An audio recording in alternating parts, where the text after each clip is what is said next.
जनकपुर अहाँ के सब दिन से जनकपुर में शिक्षक के क्वालिटी जे है से सब दिन से निमन रही। अखन तो निमन इस शहर में एक माइंड में एक यही चीज बहुत बड़का चीज जे अइया के शिक्षक कॉम्पिटिशनल रेस में रहे। अच्छा, वो अपना गुरु जगह बना चाहिए, वो अपना सीनियर जगह बना चाहिए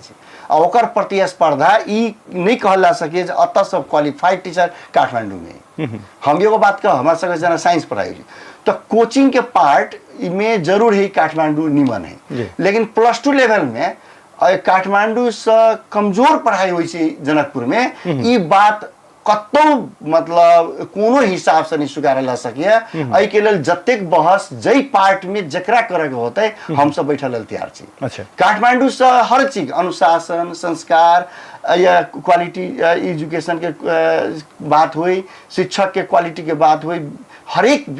टीचर के मतलब ओकरा कही विद्यार्थी प्रति के जो ओकर एकटा झुकाव है जे हम केना कतेक बढ़िया जगह आगरा पढ़ा के ल जाए है ना, कतेक बढ़िया रिजल्ट हुए, जे चिंता जे मनन जे एक्स्ट्रा टाइम समय देव के जे जनकपुर के टीचर में है से काठमांडू के टीचर में न है से हम दावा के साथ कह सके।